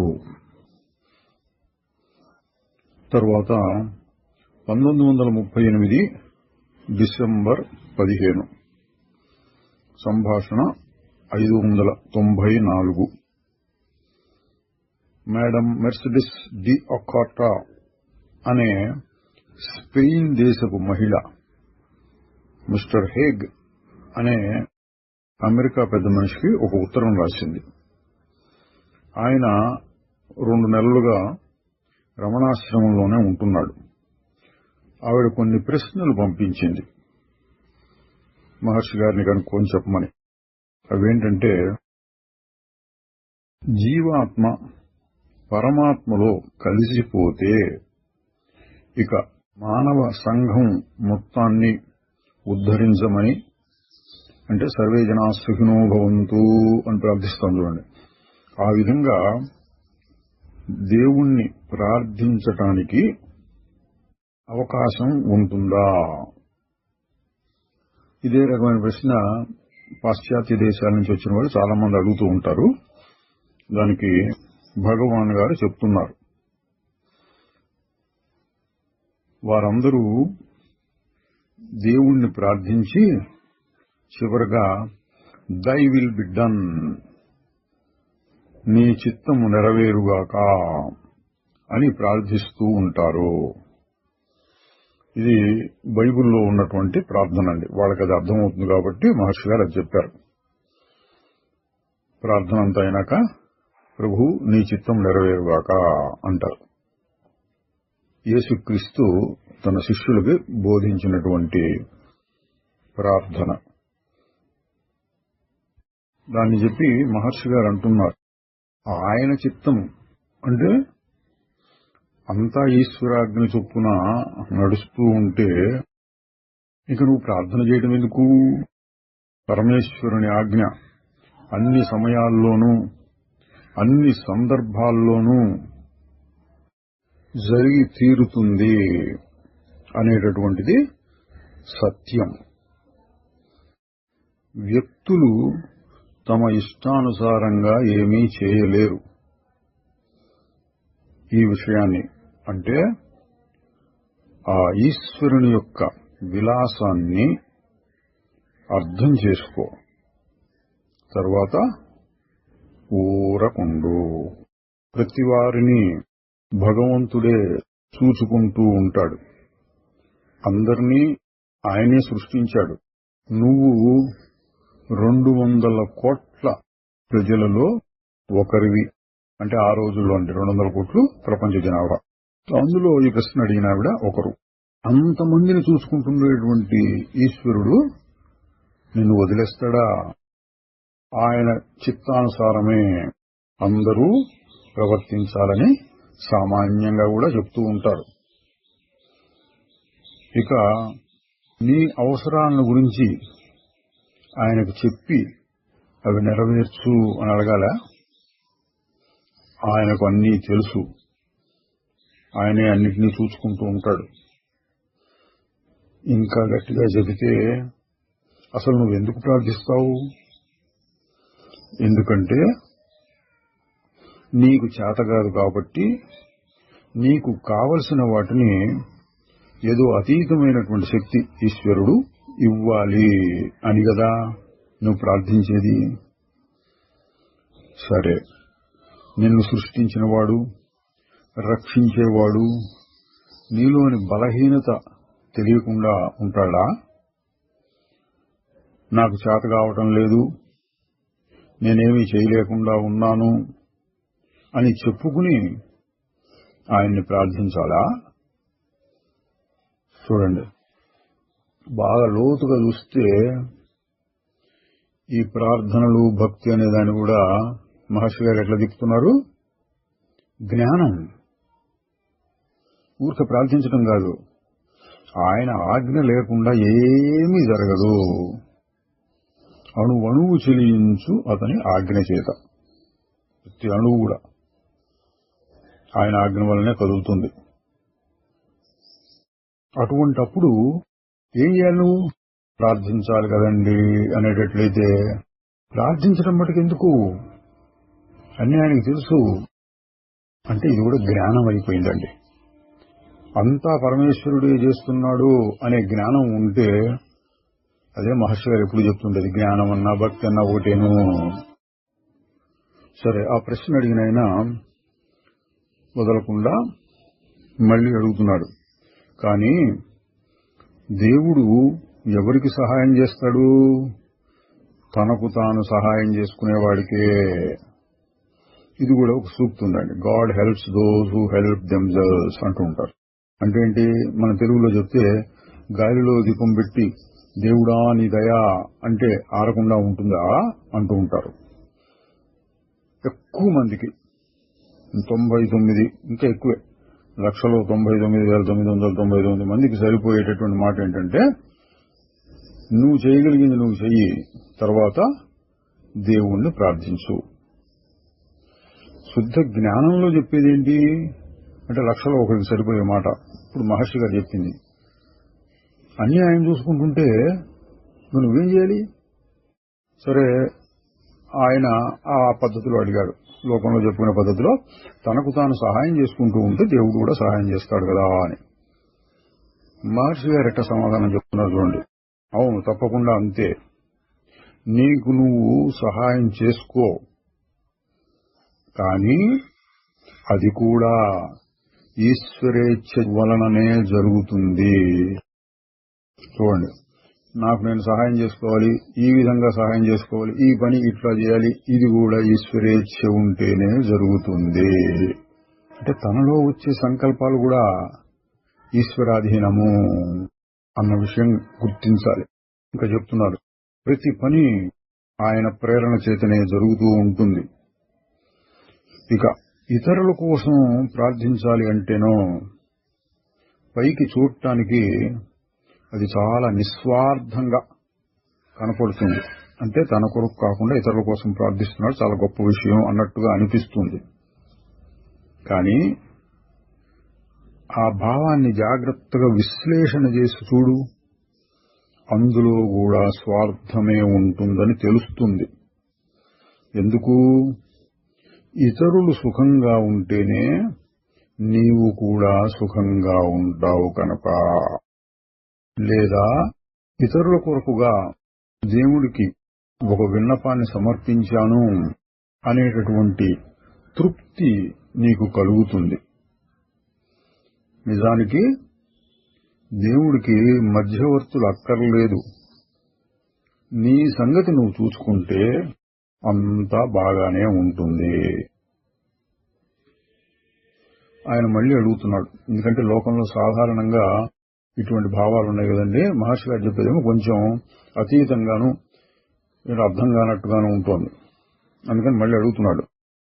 అయితే దేవుడు తన యొక్క ఇచ్ఛను ఎవరో కొంతమంది ఆయన ఎన్నుకున్న వారి ద్వారా చేస్తూ ఉంటాడు కదా. ఉదాహరణకి వాళ్ళు చెప్తుంటారు, యేసుక్రీస్తు ద్వారా ప్రపంచాన్ని రక్షిస్తున్నాడు అని. మహర్షి గారి సమాధానం, దేవుడు అన్నిట్లోనూ ఉంటాడు, అన్నిటి ద్వారా అందరి ద్వారా పనిచేస్తూ ఉంటాడు. కానీ ఆయన యొక్క ఉనికి బాగా శుద్ధమైన అంతఃకరణలోనే మనం తెలుసుకోగలుగుతాము. అంతటా ఉంటాడు, కానీ మనం తెలుసుకోవటానికి కొన్ని ప్రత్యేకమైనటువంటి వస్తువులున్నాయి. అందులో ముఖ్యమైనది శుద్ధమైన అంతఃకరణ, మానవుని అంతఃకరణ. ఇంతకుముందు దాంట్లో వచ్చింది, రాయిలో కూడా చైతన్యం ఉంటుంది, కానీ మనకు అంతగా తెలియదు. చెట్లు చేమల్లో ఉంటుంది, కొద్దిగా తెలుస్తుంది. జంతువుల్లో ఉంటుంది, కొద్దిగా ఉంటుంది, వాటికి కూడా తెలివి అని తెలుసుకోవచ్చు. మనుషుల్లోనూ, ఆ మనుషుల్లో ఇంకా బాగా అభివృద్ధి చెందినటువంటి మేధావుల్లోనూ ఆ తెలివి బాగా కనిపిస్తూ ఉంటుంది. అది మహర్షి గారు చెప్పేది. పరమాత్మ ప్రతిఫలించటం కూడా శుద్ధమైన అంతఃకరణలో బాగా జరుగుతుంది. అందుకని దాన్ని మనం గుర్తించగలం. ఆ శుద్ధమైనటువంటి వారు దేవుని యొక్క ఆజ్ఞలను బాగా గుర్తించగలరు, ఇతరుల కంటే కూడా బాగా. అంటే ఏంటి? ఇప్పుడు నేను మాట్లాడుతున్నాను, నేను అనుకుంటున్నాను, అది అహంకారం. శుద్ధమైన అంతఃకరణం గలవాడేమనుకుంటాడు, ఇది కూడా ఈశ్వరాజ్ఞయే, నేను మాట్లాడటం. ఒక ఆలోచన వచ్చింది, ఇది కూడా ఈశ్వరుని యొక్క ఆలోచనే అని గుర్తించగలుగుతాడు. అది శుద్ధమైన అంతఃకరణము అంటున్నారు. అందువలన కొంతమంది చెప్పుకుంటూ ఉంటారు, నన్ను ఈశ్వరుడు ఎంచుకున్నాడు ఈ పని చేయటానికి అని. కానీ నిజంగా ఎంచుకోబడ్డవాడు ఆ విధంగా చెప్పడు. చూడండి, నిజమైనటువంటి జ్ఞాని నేను దేవుని ఆజ్ఞ చొప్పున పనిచేస్తున్నాను అని చెప్పుకోడు. నేనొక మధ్యవర్తిని అని తను భావించేటట్లయితే అప్పుడు ఆయనకు కూడా ఒక వ్యక్తిత్వం, అంటే ప్రత్యేకమైనటువంటి వ్యక్తిగా ఉంటున్నాను అంటే అహంకారం ఉన్నట్లే. అంటే పూర్తి శరణాగతి లేదు. చూడండి, మహర్షి గారు చాలా అతీతమైన స్థితిలో చెప్తున్నారు. గొప్ప గొప్ప వాళ్ళు కూడా ఏదో జరుగుతోంది, ఈశ్వరుడు నా ద్వారా చేయిస్తున్నాడు అనుకోవాలి కూడా కాదు, అనిపిస్తూ ఉంటుంది వాళ్ళకి. జ్ఞానం అంటే అది. జ్ఞానం అన్నా భక్తి అన్న రెండు ఒకటి. ఇందాక చెప్పుకున్నాం కదా. కాదు, నేనే ఈశ్వరుడి చేతి ఎన్నుకోబడ్డవాడిని, నా ద్వారా ఈ పనులన్నీ జరుగుతున్నాయి అనుకునేటైతే అందులో వ్యక్తిత్వం అంటే అహంకారం ఉండనే ఉన్నది అని మహర్షి గారు చాలా అతీతమైన బోధ చేస్తున్నారు. ఆయన వదలకుండా మళ్లీ ప్రశ్న, బ్రాహ్మణులు అంటే పూజారులు, పురోహితులు మొదలైన వాళ్ళు దేవుడికి సామాన్య మానవులకి మధ్యవర్తుల్లాగా ఉంటారు కదా అన్నాడు. ఇది మన దేశంలో ఆచారం అండి. దేవాలయాల్లో పూజలు చేయించడం, ఇంటికి వచ్చి పూజలు చేయిస్తూ ఉండటం. ఇదే పాశ్చాత్య దేశాల్లోనూ ఈ క్రైస్తవులకు కూడా ఉంది. చర్చిలో పాస్టర్ గారు ఎవరో ఉంటారు, వాళ్ళ పేర్లు ఉంటాయి, వాళ్ళు ప్రార్థనలు చేస్తూ ఉంటారు, వీళ్ళు వింటూ ఉంటారు. మధ్యవర్తులు అనమాట అండి. ఆయన దాని గురించి అడుగుతున్నాడు. మహర్షి గారు చెప్తున్నాడు, నిజమే, కానీ బ్రాహ్మణుడంటే ఎవరు? బ్రహ్మమును గుర్తించినవాడు, సాక్షాత్కరించుకున్నవాడే బ్రాహ్మణుడు. అటువంటి వానికి వ్యక్తిత్వం ఉండదు. నేను మధ్యవర్తిగా ప్రవర్తిస్తున్నాను అనే భావం కలగకూడదు అని చెప్పి మొదట్లో అడిగిన ప్రశ్నకే మళ్లీ చెప్తున్నారు. ఇంకా చూడు, ప్రార్థన విషయమైతే ఒక అనుభవ జ్ఞాని తనకంటే వేరుగా మరొకరు ఉన్నారు అని అనుకోడు. ఏ విధంగా ప్రార్థించగలడు? ఎవరి కొరకు ప్రార్థిస్తాడు? దేని కొరకు ప్రార్థిస్తాడు? అటువంటి మహాత్ముని యొక్క ఉనికియే ఇతరులకు సుఖాన్ని కలిగిస్తుంది. అంటే నేను సుఖాన్ని కలిగించాలి అనే దృష్టి అతనికి ఉండదు. కానీ ఆయన ఉండటం వల్లనే పరమేశ్వరుని యొక్క శక్తి ఆయన ద్వారా వ్యాపిస్తుంది. ఎంతో మందికి అది సుఖాన్ని కలిగిస్తుంది. ఆయన కావాలని చేయకపోయినా నీకంటే వేరుగా కొందరు ఉన్నారు అని అనుకున్నంత కాలం నీవు వారి కోసం ప్రార్థించవచ్చు. కానీ ఆ వేర్పాటు అంటే భిన్నత్వం, ఇతరులను వేరుగా చూసుకోవడం అనేది అజ్ఞానము. ఈ అజ్ఞానం వలనే తన చాతగానితనం కూడా అనిపిస్తూ ఉంటుంది. అంటే ఇంతమంది ఉన్నారు, నేనేమి సహాయం చేయలేను, నువ్వే సహాయం చేయాలి అంటారు కదండి. ఆ చాతగానితనం కూడా అజ్ఞానం వల్లనే. బలహీనుణ్ణి, చాతగాని వాణ్ణి అనుకుంటున్నావు. మరి నువ్వు ఏ విధంగా ఇతరులకు సహాయం చేయగలవు? నేను దేవుణ్ణి ప్రార్థించి తద్వారా సహాయం చేస్తాను అనుకునేటట్లయితే దేవుడికి తెలుసు ఏం చేయాలో. ఆయన నీ యొక్క మధ్యవర్తిత్వాన్ని కోరుకోవటం లేదు. ఇప్పుడు మళ్ళీ ఇందాక అడిగిన ప్రశ్నకు వస్తున్నాడండి. తనకు తాను సహాయం చేసుకునేవాడికే దేవుడు సహాయం చేస్తాడు అని అడిగాడు కదా, దానికి చెప్తున్నారు. నీవు బలంగా తయారు కావాలి అని ఆ విషయంలో నీకు నువ్వు సహాయం చేసుకో. ఇక్కడ బలంగా అంటే శరీరంలో ఇంత కండలు పెంచుకోవడం అర్థం కాదండి. ఏంటి అర్థం? మహర్షి గారు చెప్తున్నారు. అది పూర్తి శరణాగతి ద్వారా కలుగుతుంది. అదండి మహర్షి గారు చెప్పేటువంటి బలం. దేనికి తొణకుండా, బెనక్కుండా, చలించకుండా, భయపడకుండా, బాధపడకుండా, అది బలం. పూర్తి శరణాగతి ద్వారా అది లభిస్తుంది. అంటే నిన్ను నువ్వు ఆయనకు అర్పించుకోవాలి. అర్పణ అంటే ఇందాక నుంచి చెప్తూ వచ్చిందే, అన్ని ఆయన చేస్తున్నాడు, నాదేం లేదు. అందువలన శరణాగతి పొందిన తరువాత నీవు వ్యక్తిత్వాన్ని నిలుపుకోకూడదు. ఆయన ఆజ్ఞ చొప్పునే ప్రవర్తించటం జరుగుతుంది. అందువలన అన్ని సిద్ధులలోకి మౌనమే అత్యున్నతమైనది. చూడండి, పైన చెప్పుకుంటూ వస్తున్నారు. పూర్తి శరణాగతి ఏం చేయాలంటే మౌనం. ఇక నువ్వేం చేయక్కర్లా, కనీసం ఆలోచించాలి కదా, అది కూడా అక్కర్లా. కనీసం ప్రార్థించాలి కదా, అది కూడా అక్కర్లా.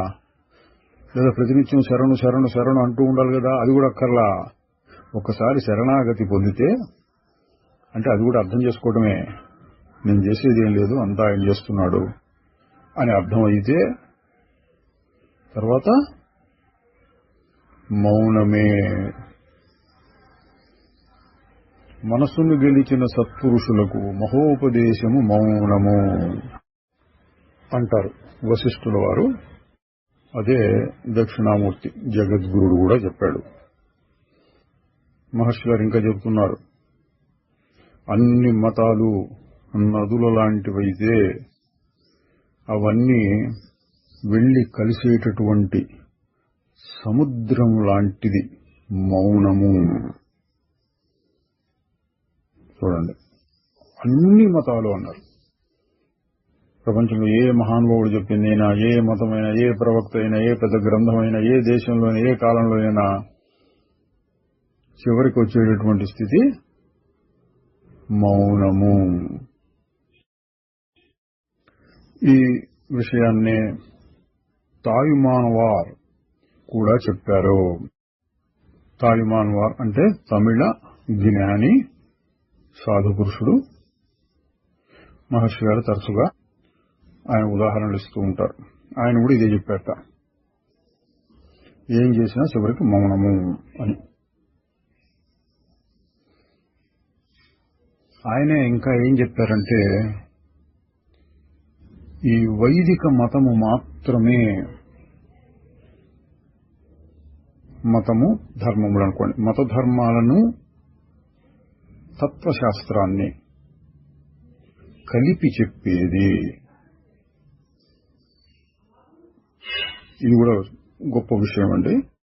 తక్కిన అన్ని మతాలు, అదేంటి మన ప్రపంచంలో ఏ మతాలు ఉన్నాయో, హిందూ మతంలో కూడా భిన్న భిన్న మార్గాలు, శాఖలు చాలా ఉన్నాయి.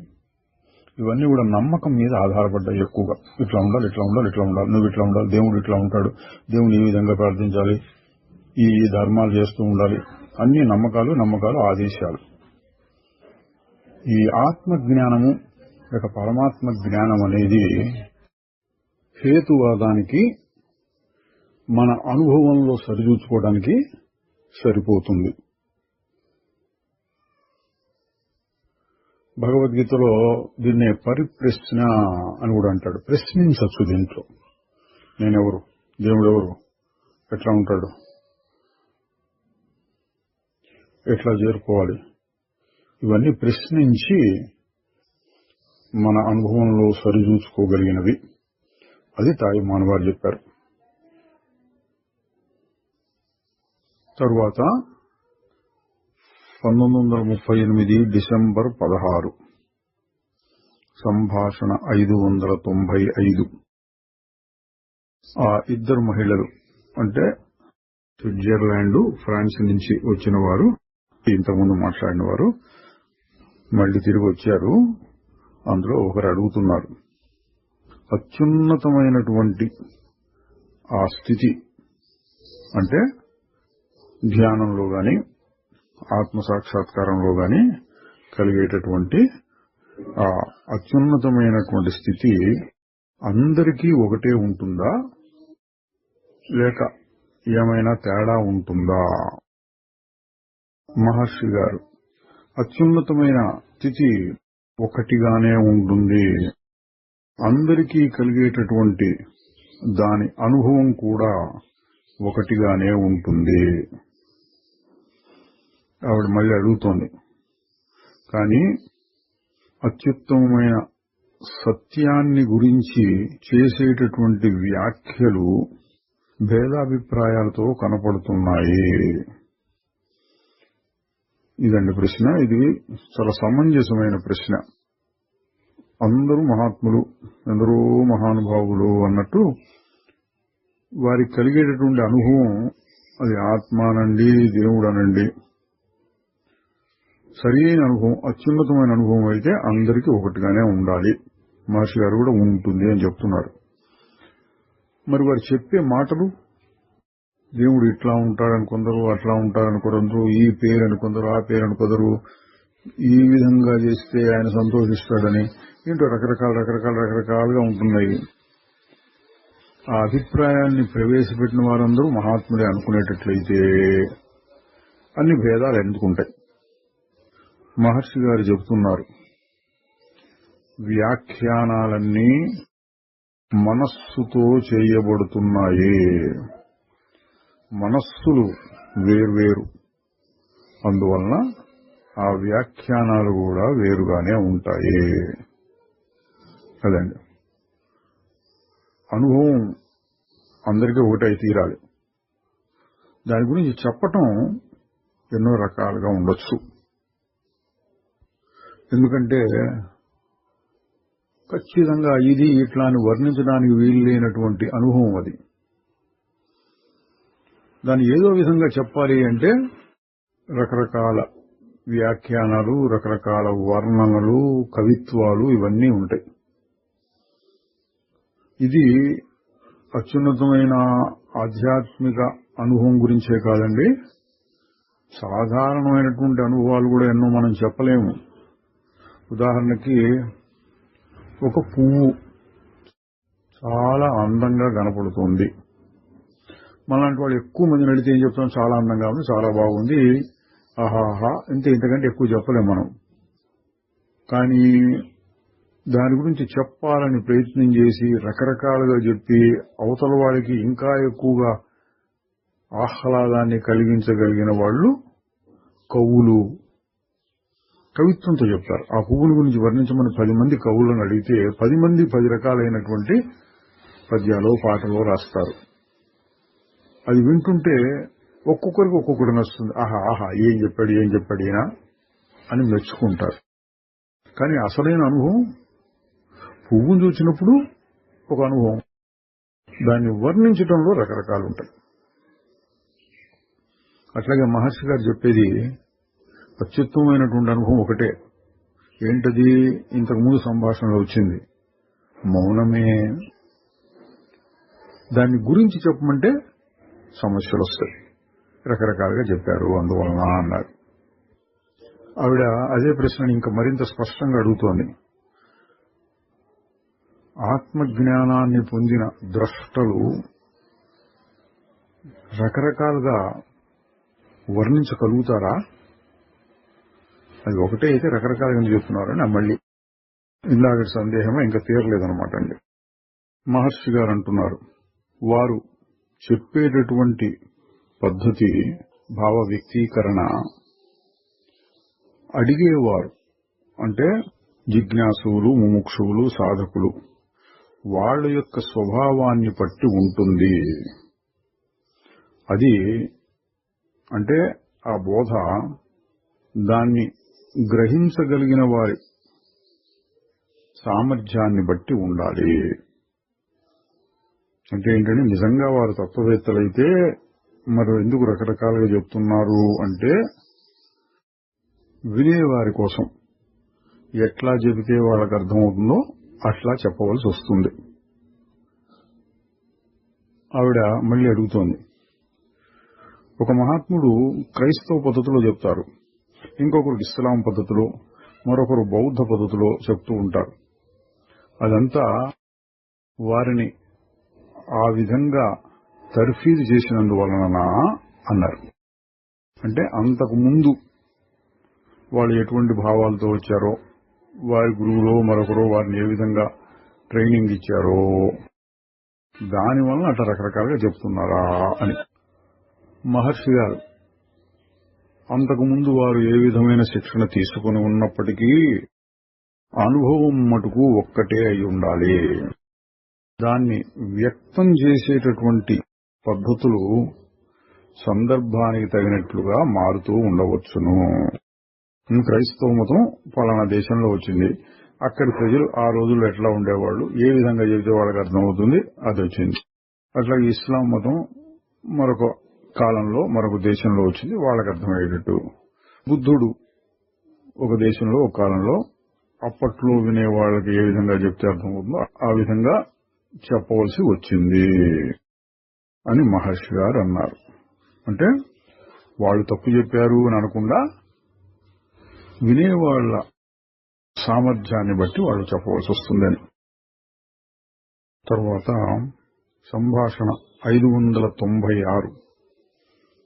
ఒక సందర్శకుడు అడిగాడు, తమరు దేవుడు మనందరినీ నడుపుతూ ఉన్నాడు అని చెప్పారు. ఇంతకుముందు సంభాషణలో వచ్చిందండి అది. మరైతే మనం ఏ పనైనా చేయటానికి అసలు ఎందుకు ప్రయత్నం చేయాలి? దీనికి సమాధానం కూడా మహర్షి గారు చెప్పారు. అప్పుడు ఈయన సరిగా అర్థం చేసుకోలేని వాళ్ళు మళ్ళీ అడుగుతున్నారు. మహర్షి గారు చెబుతున్నారు, అట్లా చెయ్యమని నీకెవరు చెప్పారు? అంటే ప్రయత్నం చేయమని నీకెవరు చెప్పారు? దేవుడు నిన్ను నడిపిస్తున్నాడు అనేటటువంటి విశ్వాసం గనక ఉంటే ఈ ప్రశ్న పుట్టదు. విశ్వాసం లేక అడిగే మాటలేవని. విశ్వాసం ఉంటే ప్రశ్న పుట్టదు. ఒకళ్ళు పుట్టిన ఏమంటాడు, దేవుడే ఈ ప్రశ్న పుట్టిస్తున్నాడు.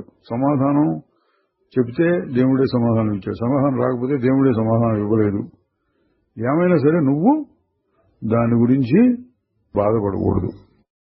అది సారభూతమైనటువంటి అంశం. అది ఆయన ఇంకా బాగా అర్థం కాలేదు, మళ్లీ అడుగుతున్నాడు. దేవుడు మనందరినీ నడిపిస్తున్నాడు, అది యథార్థం. మరి ఇంతమందికి ఈ విధమైనటువంటి ఉపదేశాలు ఇవ్వటం ఎందుకు? చూడండి, మహర్షి గారిని కూడా అడిగినట్టు అనమాట అండి. దేవుడు అందరిని నడిపిస్తుంటే ఉపదేశాలు ఇవ్వటం ఎందుకు అని మహర్షి గారు చెప్తున్నారు. ఉపదేశాలు కావాలి అని అడిగే వారి కోసం దేవుని యొక్క మార్గదర్శనం మీద నీకు గట్టి నమ్మకం ఉంటే దాన్ని పట్టుకు పాకులాడు. నీ చుట్టూ ఏం జరుగుతోందో దాన్ని గురించి ఆలోచించకు అన్నాడు. అంటే అవతల వాడికి మీరెందుకు ఉపదేశం చేస్తున్నాడు అన్నమాట నీకెందుకు? దేవుడు నిన్ను నడిపిస్తున్నాడు విశ్వాసం అంటే ఊరుకో. నువ్వేమనుకోవాలి? అడిగే వాళ్ళ చేత అడిగేటట్లు చేస్తున్నాడు, ఉపదేశాలు ఇచ్చేవాళ్ళ చేత ఉపదేశాలు ఇచ్చేటట్టుగా చేస్తున్నాడు. అవన్నీ నీకెందుకు? దేవుడే అన్నీ చేస్తున్నాడు అని గట్టి నమ్మకం ఏర్పరచుకుని ఆ తర్వాత ఏం చేయాలి? ఇంతకుముందు చెప్పిందంటే వచ్చింది మౌనం. మహర్షి గారు ఇంకా చెప్తున్నారు, అంతేకాదు నీ చుట్టూ సుఖాలు ఉండొచ్చు, దుఃఖాలు ఉండొచ్చు, రెండిటినీ పట్టించుకోకుండా అంటే ఉపేక్ష చేస్తూ ఉండగలగాలి. దేవుని యొక్క ఆజ్ఞ మీద విశ్వాసం కలిగి పట్టుకు వేలాడాలి. అది ఎప్పుడు కుదురుతుంది? దేవుడే అందరి సంగతి చూసుకుంటున్నాడు అనే విశ్వాసం బాగా బలంగా ఉన్నప్పుడు. ఆయన మళ్ళీ అడుగుతున్నాడు, అటువంటి విశ్వాసాన్ని ఎట్లా పొందగలను? మహర్షి గారు సరిగ్గా అదే కావాలి. ఈ విధంగా అడిగే వాళ్ల కోసం కొన్ని ఉపదేశాలు ఆదేశాలు ఇవ్వవలసి ఉంటుంది. దుఃఖాన్ని నుంచి తప్పించుకోవాలి అని కోరేవాళ్లు కొంతమంది ఉంటారు. వాళ్ళకి చెప్పాలి, దేవుడు మనందరినీ నడిపిస్తున్నాడు, అందువలన ఏది ఎట్లా జరిగినా మనం పట్టించుకోనవసరం లేదు, బాధపడవలసిన పని లేదు. వారు ఉత్తమమైనటువంటి సాధకులైతే అప్పటికప్పుడే ఈ విషయాన్ని నమ్మి దాన్ని గట్టిగా పట్టుకుని దేవుడి మీద విశ్వాసంతో ఉంటారు. కానీ మరికొందరు ఉంటారు, వారు అంత తేలికగా అంగీకరించరు ఈ సత్యాన్ని. వాళ్ళు అడుగుతారు, దేవుడా ఎవరు? ఆయన స్వరూపం స్వభావం ఏమిటి? ఎక్కడుంటాడు? ఆయన్ని అనుభవంలో తెలుసుకోవడం ఎలాగా? ఈ విధంగా అడుగుతూ ఉంటారు. వాళ్ళని తృప్తిపరిచేటట్లుగా బుద్ధి స్థాయిలో సిద్ధాంతపరమైన చర్చలు అవసరమవుతాయి. కొన్ని సిద్ధాంతాల్ని ప్రతిపాదించడము, వాటి ముందు వెనకల్ని చర్చించడము, ఆ విధంగా సత్యాన్ని బుద్ధి అంగీకరించే విధంగా తెలియజేయటము ఉంటుంది. ఈ విషయం బుద్ధి స్థాయిలో అంటే బాగా వివేకంతో విచారణ చేసి చక్కగా తెలుసుకున్నటువంటి వాడు దాన్ని ఆచరణలో పెట్టడానికి ప్రయత్నం చేస్తాడు. ఈ ఆలోచనలన్నీ ఎవరికి వస్తున్నాయి, నేనెవరు అని ప్రతి క్షణము ఆలోచిస్తాడు. క్రమంగా ఏదో ఒక ఉన్నతమైన శక్తి తనను నడిపిస్తోంది అనే నిర్ధారణకు వచ్చి అందులో నిలబడతాడు. ఇది గట్టి విశ్వాసము అంటే. అప్పుడు అతని యొక్క సంశయాలన్నీ నివారింపబడతాయి. తర్వాత ఉపదేశాలు ఇవ్వనక్కర్లేదు అన్నారు. దీని సారాంశం ఏంటంటే, మహర్షి గారు సాధకులను 2 రకాలుగా చెప్పి, ఉత్తములైనటువంటి వారు, చాలా పై స్థాయిలో మంచి సాత్వికమైనటువంటి బుద్ధి గలవారు, మంచి విచారణ శక్తి గలవారు, వారికి ఒక్కసారి అంతా దేవుడే చేస్తున్నాడు, నువ్వేం చేయక్కర్లేదు అని చెప్తే వాళ్ళు దాన్ని కొద్దిగా విచారించి ఆ నిశ్చయంలో నిలబడిపోతే తర్వాత వాళ్ళకేం చెప్పక్కర్లేదు, జీవితం అంతా అలాగే సాగిపోతుంది. అట్లా కాని వాళ్ళు అంటే కొంచెం తక్కువ రకం వాళ్ళకి వివరించాల్సి వస్తుందన్నమాట. వివరించి వాళ్ళ చేత సాధన చేయించాలి. ఏం సాధన ఇప్పుడు చెప్పారు. ప్రతి క్షణం నేనెవరు, పని చేయించేదెవరు, నేను చేస్తున్నానా, భగవానుడు చేస్తున్నాడా, ఇట్లా ఆలోచిస్తూ ఉండాలి. ఆయన మళ్ళీ అడుగుతున్నాడు, మాకు కూడా దేవుని యందు విశ్వాసం ఉన్నది. మహర్షి గారు చెప్తున్నారు, అది గనక అంటే ఆ విశ్వాసం బాగా గట్టిబడి ఉంటే ఇక ప్రశ్నలు ఉదయించడానికి వీల్లేదు. అతడు అంటే ఆ విధంగా ప్రశ్నలు లేనివాడు పరిపూర్ణమైన ఆనందంతో ఉంటాడు. సర్వశక్తివంతుడైన పరమాత్మయందు విశ్వాసంతో పరిపూర్ణమైనటువంటి హాయిని అనుభవిస్తూ ఉండగలుగుతాడు. ఆయన మళ్ళీ ఇప్పుడు కొంచెం వేరైన ప్రశ్న అడుగుతున్నాడు. ఆత్మ విచారణ అన్నా, పైన చెప్పిన విశ్వాసం అన్నా రెండు ఒకటేనా? ఆత్మవిచారణ అంటే నేనెవరు అని. అక్కడ దేవుని యొక్క ప్రసక్తి లేదు, పూర్తిగా హేతువాదం. దేవుని గురించి విచారించు అంటే ముందు దేవుడు ఒకడు ఉన్నాడు అన్నంతవరకు విశ్వాసం కావాలి. తర్వాత దేవుడు ఎట్లా ఉంటాడు, సృష్టికి పూర్వం ఎట్లా ఉన్నాడు, తర్వాత ఇప్పుడు కూడా ఎట్లా ఉంటాడు, సృష్టి అంతా అయిపోయినాక ఎట్లా ఉంటాడు, ఈ విధంగా విచారణ చేయవచ్చు. కానీ అసలు ముందు దేవుడు అన్న మాట మీద విశ్వాసం ఉండాలి. అదే ఆత్మజ్ఞానం నేనెవరు అని విచారణ మొదలు పెడితే దానికి ఆ మాత్రం నమ్మకం కూడా అవసరం లేదు. మహర్షి గారు చెబుతున్నారు, ఆత్మ విచారణ అనేది అన్నిటినీ కలుపుకుంటుంది. విశ్వాసము, భక్తి, జ్ఞానము, యోగము అన్నీ వచ్చేస్తాయి అందులో. చూడండి, మహర్షి గారి పద్ధతి గురించి ఇలా చెప్తున్నారు. అంటే ఏ పద్ధతిలో సాధన చేసినా చివరికి మార్పు రావలసింది తనలోనే, తన మనస్సులోనే. అయిపోయింది, విశ్వాసం అయిపోయింది, విచారణ అయిపోయింది అని ఇంకో రకమైన ప్రశ్న వేస్తున్నాడు.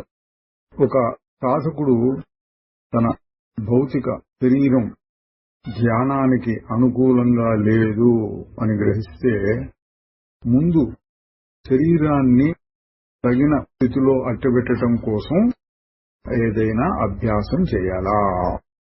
ఇందాక పెద్ద పెద్ద ప్రశ్నలు, దేవుడు విశ్వాసం ఉంటే ఏం చేయక్కర్లేదు అట్లాంటి వాళ్ళు అడిగారు. ఇప్పుడు ధ్యానం చేయడానికి కూడా కుదరట్లేదు, అందుకని ముందు శరీరాన్ని సక్రమంగా చేయటం కోసం ఒక ఏదైనా అభ్యాసం చేయాలా అంటున్నాడు. మహర్షి గారు చెప్తున్నారు, అది ఒక్కొక్కరి వాసనలు, సంస్కారాలను బట్టి ఉంటుంది. కొంతమంది శరీరంలో ఉండే రుగ్మతలను పోగొట్టుకోవటం కోసం హఠయోగాన్ని అభ్యాసం చేస్తారు. మరొకరు దేవుణ్ణి నమ్మి ఆయనే తగ్గిస్తాడు అనుకుంటారు. మరొకరు తన ఇచ్ఛాశక్తిని, విల్ పవర్ అంటారు, తన ఇచ్ఛాశక్తిని ఉపయోగించి అంటే మొండిగా అయినా సరే శరీరాన్ని నిగ్రహించుకోగలుగుతాడు. మరొకడు వీటన్నిటినీ పట్టించుకోకుండా ఉంటాడు. కానీ వాళ్ళందరూ కూడా ధ్యానం వదలకుండా సాగిస్తూనే ఉంటారు. ఆత్మ కోసంగా వెతకులాట అనేదే వీటన్నిటిలోనూ సారభూతమైనటువంటి అంశం. తక్కినవన్నీ పైపైన వచ్చిపోయేవి.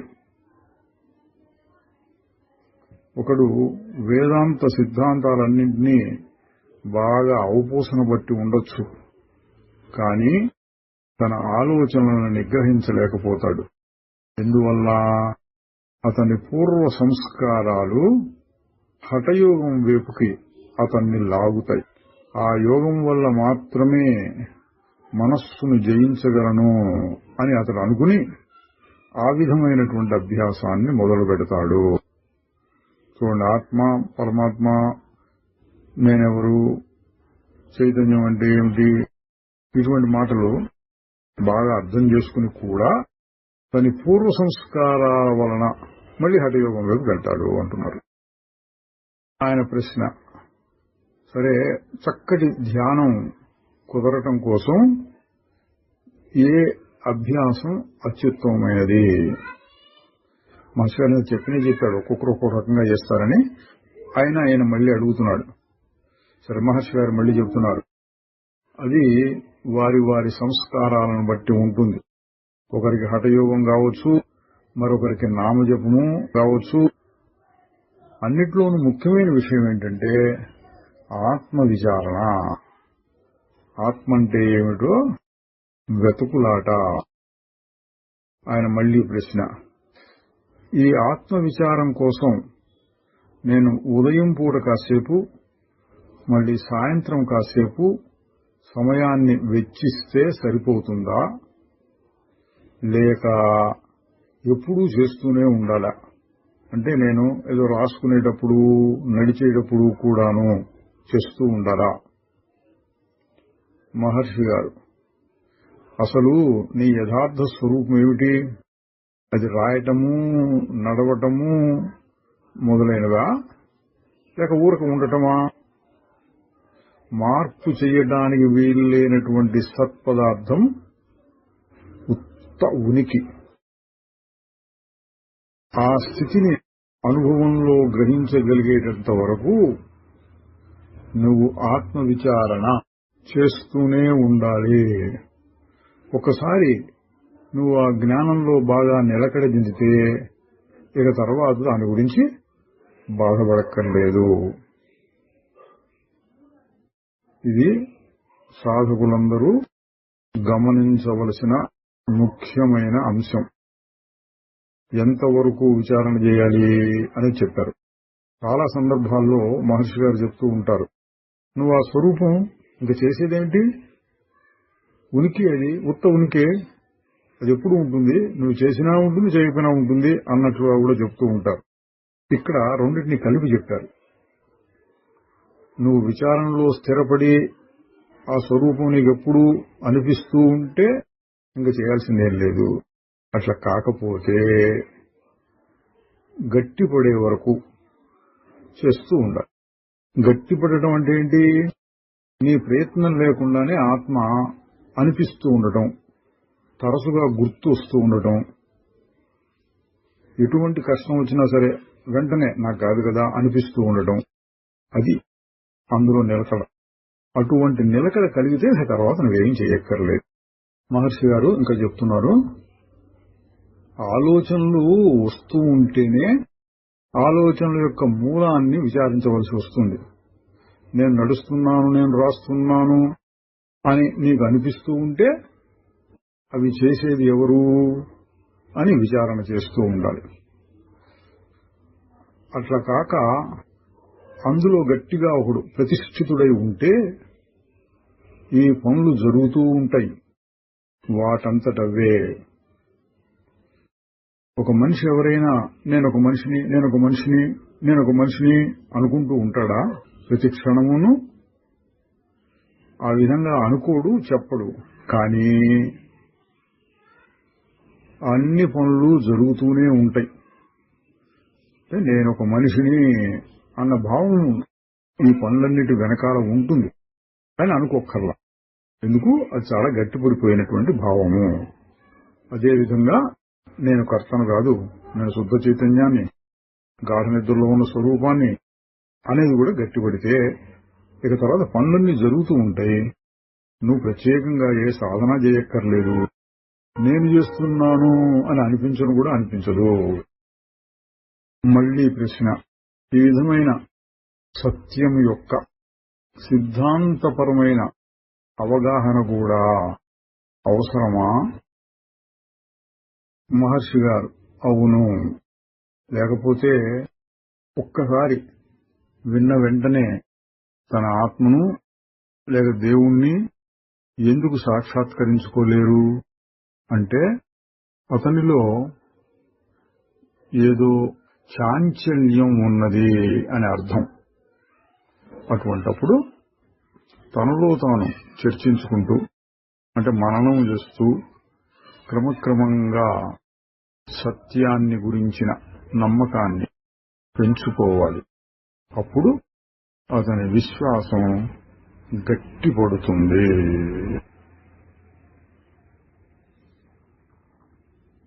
ఓం నమో భగవతే శ్రీరమణాయ.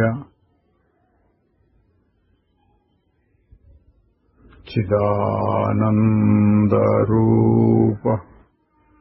శివోహం శివోహం.